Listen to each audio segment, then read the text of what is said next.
మీరు ఇంకొక మాట చెప్పారు ఆర్కే గారు, మిస్టేక్ ఆఫ్ ఫ్యాక్ట్. దీన్ని నాలాంటి వాళ్ళకి పెద్దగా తెలియదు కాబట్టి నేను చాట్ జీపీటీనో వీటినో అడిగితే చెప్పింది ఏంటంటే, it is a valid legal defence if the mistake is genuine and reasonable as it proves the person did not intend to commit a crime. ఇంకొకసారి, the person did not intend to commit a crime అంటే అసలు ఆ crime చేసే ఉద్దేశమే లేవు అని దర్యాప్తు సంస్థలు ధృవీకరించాయన్నమాట. నేను ఒక్కసారి రాటిఫికేషన్ కోసం పొన్నవల్ గారు, ఐ రైట్ ఆర్ రాంగ్, ఏం చెప్తారు? 100% your right. Honestly investigating officer should believe వాళ్ళు దీనిలో ఈ ఫ్యాక్ట్లో నిజం లేదు, మిస్టేక్ ఆఫ్ లా కాదు, ఇది మిస్టేక్ ఆఫ్ ఫ్యాక్ట్.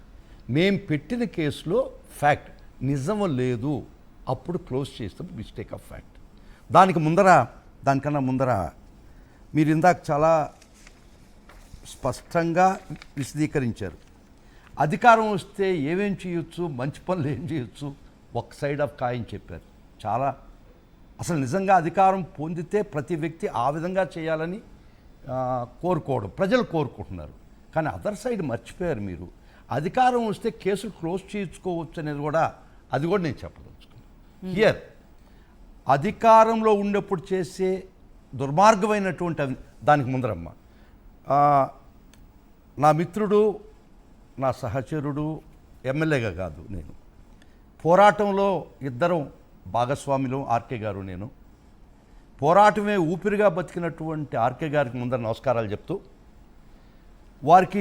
వారి పోరాటంలో నా భాగస్వామి కూడా ఉండింది, ఇద్దరం కలిసి పోరాడాం. మళ్ళా ఈరోజు ఇద్దరం ఒక డిబేట్లో ఒకే సబ్జెక్టు మీద ఒక ఆలోచనలో రావడం చాలా సంతోషం. మళ్ళీ ఆర్కే గారికి నమస్కారం చెప్తూ మొదలు పెడతానండి. ఇక్కడ అధికారం వస్తే, అధికారం ఉండేప్పుడు విశృంఖలమైనటువంటి అవినీతి చేయొచ్చు. అవినీతి పోయిన తర్వాత దాని పర్యవసానం కేసుల రూపంలో వెంటాడతాయి. మళ్ళీ అధికారం వచ్చినప్పుడు హోలీ వాటర్ వాళ్ళ మీద చల్లుకొని పునీతులు అయ్యేదానికి అధికారం వచ్చిన తర్వాత వెసులుబాటు, అది మీరు చెప్పిన దానిలో యాడ్ కాలేదు. అధికారం వస్తే వారి మీదున్న కేసులు ఏ విధంగా వాళ్ళు కడిగిన ముత్యంగా బయటకు రావచ్చో ఇది తార్కాణం. నాది ఇక్కడ ఒక్క చిన్న ప్రశ్న పొన్నవోలు గారు, అదేంటంటే ఇప్పుడు కేసులు పడతాయి, లేదంటే రకరకాల కారణాలతోటి కుంభకోణాలు చేసినప్పుడు కేసు పెడతారు, తర్వాత అదే వ్యక్తి అధికారంలోకి వస్తారు, ఆ కేసులన్నీ మాఫీ చేసేసుకుంటారు. లీగల్గా ఇది చెల్లుతుందా? ఒక వ్యక్తి దగ్గర అధికారం ఉన్నప్పుడు తన పైన ఉన్న కేసులన్నిటినీ తనే క్లోజ్ చేసుకోవడం అనేది లీగల్గా చెల్లుతుందా? లీగల్గా చెల్లదమ్మా, కానీ కొంత టైం వరకు వారి యొక్క ఆలోచన విధానం జరుగుతుంది. ఇక్కడ an unholy alliance between the accused and the state. రాజ్యాంగం, రాజ్యాధికారం, స్టేటు ఒక ముద్దాయితో అపవిత్ర కలయిక జరిగితే ఈ పర్యవసానం వస్తుంది.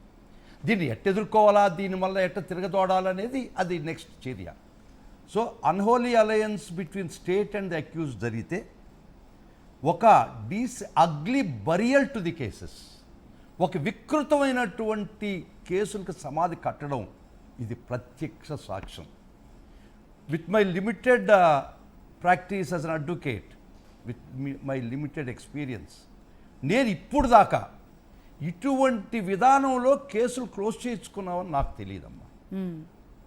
ఈ విధంగా ఎంతోమంది ముఖ్యమంత్రులు మీద కేసులు జరిగినాయి, జయలలిత గారు ఉన్నాడు, రకరకాల వాళ్ళ మీద కేసులు జరిగినాయి. లాల్కృష్ణ అద్వానీ ఉన్నారు, వాజ్పేయి ఉన్నారు, చాలా పెద్ద పెద్ద వాళ్ళు ఉన్నారు, వాళ్ళందరూ ట్రయల్కి వెళ్ళారు. ఈ విద్య తెలియదు. అవును, వారు చంద్రబాబు స్కూల్లో ఒక్కరవ పాపం ఈ స్కూల్లో అడ్మిషన్ ఇచ్చి వాళ్ళని కూడా తర్ఫీదు చేస్తే పాపం వాళ్ళు కూడా అదంతా వెసులుబాటు కలగదు కదా. అందుకని మీ స్కూల్లో అడ్మిషన్ ఇవ్వమని, ఈ తర్ఫీదు ఇవ్వమని మిమ్మల్ని ప్రాధాయపడుతున్నా అడుగుతున్నారు. సో ఇది Chandrababu and school first time in the annals of legal history నేర్పించినటువంటి ఒక విధానం.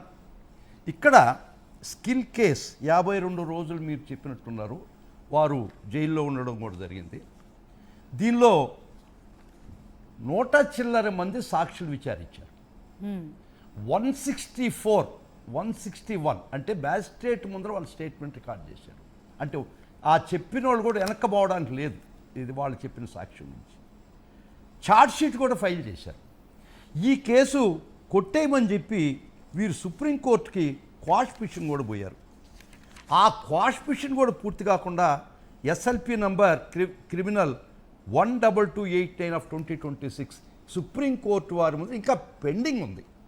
వీరు అడిగినటువంటి ప్రార్థన, వీరు వేసినటువంటి పిటిషను ఆ స్కిల్ డెవలప్మెంట్ కేసు కొట్టేయమని అడిగినా కూడా అది సుప్రీంకోర్టు వారు కొట్టేయకుండా ఇంకా పెండింగ్లో ఉన్నప్పుడు కూడా నిస్సిగ్గుగా నిర్భయంగా వారు మిస్టేక్ ఆఫ్ ఫ్యాక్ట్ అని ఒక చిన్న పదం రాయించి ఈ స్కిల్ డెవలప్మెంట్ కేసు కూడా నీరుగార్చేశారు, కొట్టేశారు. దీన్ని కొట్టేసిన తర్వాత మనం ఏ విధంగా చట్టంలో దాన్ని తీసుకొస్తాం అనేది అది మా ప్రయత్నం మేము చేస్తున్నాము. ఖచ్చితంగా సఫలీకృతం అవుతాం. దానికి ముందర వారికయ్యారు సెల్ఫ్ సర్టిఫికేషన్ అని ఒక ఉంటుందమ్మా, ఒక ఐటమ్. ఒక ఫ్యాక్టరీలో ఒక ప్రోడక్ట్ ఇచ్చేతో సెల్ఫ్ సర్టిఫికేషన్ చేసుకోవచ్చు. నా ప్రోడక్ట్ చాలా బాగుంది, నేను చాలా బెస్ట్ సప్లయర్ నాకు ఇచ్చుకోవచ్చు. ఇప్పుడు చంద్రబాబు గారు సెల్ఫ్ సర్టిఫికేషన్ ఇచ్చుకున్నాడు. By influencing, by bullying, by threatening. ఇప్పుడు మీరు లోకేష్ గారు చెప్పిన statement nothing shorter than threatening. నువ్వు పెట్టిన కేసు నువ్వే క్లోజ్ చేయమని వారు హుకుం జారీ చేశారంటే ఎక్కడ తీసిపోతున్నారు ఈ వ్యవస్థని? ఏం చేయాలనుకున్నారు మీరు ఫైనల్గా? ఈ దేశ న్యాయ వ్యవస్థని, లీగల్ ప్రొసీజర్ని మీరు ఫైనల్గా ఎక్కడికి దీన్ని తీసుకుపోయి మంటగలపడానికి ప్రయత్నిస్తున్నారు? మరి వారి స్టేట్మెంట్ వాళ్ళు హుకుం వారి లోకేష్ గారి యొక్క హుకుం చూసిన తర్వాత నిజంగా ఒక విధమైనటువంటి నిరాశ నిస్పృహానికి as a first legal officer of the state that work for 5 years ఒక రాష్ట్రానికి ప్రథమ లీగల్ ఆఫీసర్గా పనిచేసినటువంటి వ్యక్తిగా ఇట్ట కూడా ఫైనల్గా దిగజారిపోద్దా న్యాయ వ్యవస్థ? కలలో కూడా నేను ఊహించలే. నభూతో నభవిష్యత్, నెవర్ బిఫోర్ నెవర్ ఆఫ్టర్. ఖచ్చితంగా వారిని అడ్మిషన్ ఇప్పించండి. చాలామంది నాయకులు ఈ రాష్ట్రంలో ఉన్నారు. వారికి ఆ స్కూల్లో అడ్మిషన్ ఇప్పించి ఎట్ట పునీతులు కావచ్చు, ఎట్ట మీ మీద కేసులు ఎట్ట కొట్టేయించుకోవచ్చు అనేది ఖచ్చితంగా మీ యొక్క సలహా సంప్రదింపులతో జరగడం చాలా అవసరం. ఏంటంటే సీఎం దగ్గరే శాంతి భద్రతలు ఉన్నప్పుడు, లేకపోతే సీఎం దగ్గరే దర్యాప్తు ఏజెన్సీలు పనిచేస్తున్నప్పుడు ఎంతవరకు ట్రాన్స్పరెంట్గా ఇన్వెస్టిగేషన్ జరుగుతుంది అనేది కూడా ఒక పాయింట్. పొన్నవోలు గారు ఏం చెప్తారు దానికి? అంటే వీళ్ళకి ఒక స్వతంత్రత ఉండాలి కదా, ఇలాంటి రాజకీయ ఒత్తిడికి కానీ లేకపోతే ఇలాంటి వేటికి లొంగకుండా వాళ్ళు పనిచేయాలంటే. ఒక మినిస్టర్ వచ్చి నవ్వుతూ మేము చెప్తున్నాము మీరు కేసు క్లోజ్ చేయండి అని చెప్పానంటే ఇంకా వాళ్ళ స్వతంత్రత ఏది? నేను ఆ విషయంలో విభేదిస్తానమ్మా మిమ్మల్ని. వాళ్ళ తప్పు లేదు అనే దాన్ని మటుకు విభేదిస్తాను. అది కరెక్ట్ కాదు. ఒక ఇన్వెస్టిగేటింగ్ ఆఫీసరు ఏ విధంగా ప్రవర్తించాలా, ఏ విధంగా కేసులు చేయాలనేది చాలా స్పష్టంగా సుప్రీంకోర్టు చాలా స్పష్టంగా చెప్పింది. తీసేయండి సుప్రీంకోర్టు పాపం, వారు చాలా స్పష్టంగా చెప్పినా కూడా ఇక్కడ భారత రాజ్యాంగం కానీ సుప్రీంకోర్టు కానీ ఇక్కడ ఏమీ పెద్ద ఖాతరు చేసే పరిస్థితి ఇక్కడ లేరు. షియోనందన్ పాస్వాన్ కానీ వినీత్ నారాయణ్ కానీ investigation agencies must function free from political interference. Vineet Narayan versus state of India 1997 supreme court వారు చాలా స్పష్టంగా చెప్పింది. దీన్ని ఖాతరు చేయకపోవడం ఇన్వెస్టిగేటింగ్ ఏజెన్సీ తప్పు. వాళ్ళేదో భయపడ్డారనేది పోలీసు వారే భయపడితే ఇంకా సామాన్యుడిని ఇంక ఈ రాష్ట్రంలో ఎవరు సేఫ్ అని చెప్పండి? పోలీసు వారు మేము భయపడ్డాము వారి మీద కేసు పెట్టడానికని కానీ ఆ మాట చెప్తే ఆ మరుక్షణం వాళ్ళు ఉద్యోగం చేసేదానికి అర్హులు కాదు. ఇంకోటి కూడా చెప్తున్నాను, చట్టం చెప్తుంది you should be free from political influence. ఒక పబ్లిక్ ప్రాసిక్యూటర్ షియోనందన్ పాస్వాన్ కేసులో ఏం చెప్తున్నారు? మీరు పబ్లిక్ ప్రాసిక్యూటర్ అంటే పబ్లిక్ ఇంట్రెస్ట్, అంతేగాని అధికార పార్టీకి వంతబాడమని ఎక్కడ చెప్పలేదు. మరి కూడా ఇంకొక కేసు అమ్మా, రామ్ నరేష్ పాండే కేసులో కూడా withdrawal of the cases must be for the public good. వాళ్ళు ఇండివిజువల్ బెనిఫిట్కి చేయకూడదు అనేది చాలా స్పష్టంగా సుప్రీంకోర్టు తీర్పులు చెప్తుంది. ఇంకా అసలు ఎమ్మెల్యే ఎంపీల మీద కేసెస్ అవినీతి కేసులు క్లోజ్ చేయకూడదని హైకోర్టు పర్మిషన్ కావాలని సుప్రీంకోర్టు చెప్తుంది. చాలా సుప్రీంకోర్టు తీర్పులన్నిటినీ ఉల్లంఘించి మేము భయపడ్డాము, మాకు వీల్లేదు, మాకు తప్పలేదు అని ఏ ఆఫీసర్ చెప్పినా కూడా మరుక్షణం వాళ్ళు ఉద్యోగం చేసేదానికి అర్హులు కారు. వారు తప్పు లేదని మీరు అనుకుంటున్న తప్పు ఖచ్చితంగా వాళ్ళకుంది. నవ్వుతా చెప్తున్నాను, నవ్వే చెప్తున్నాను. ఇది కానీ వినకపోతే తర్వాత సంగతి చూస్తామని చెప్తున్నారు. ఆ పరిస్థితిలో ఆర్కే గారు చెప్పినట్టు ఇంత నిస్సిగ్గుగా, ఇంత నిర్భీతిగా ఒక మంత్రి ఒక ఆఫీసర్ని, కేసు పెట్టిన ఆఫీసర్ని 164 స్టేట్మెంట్ నా దగ్గర రికార్డు ఉందండి. 160 ఈ అన్ని కేసులు 164 statement of Shri Cherukuru Sridhar, 164 statement of Kantilal Dande, 164 statement of Ajay Jain, statement of K Ravindrababu. వీరి యొక్క మ్యాజిస్ట్రేట్ గారి ముందరిచ్చినటువంటి స్టేట్మెంట్ల ప్రకారం ఈ కేసులు పెట్టడం జరిగింది.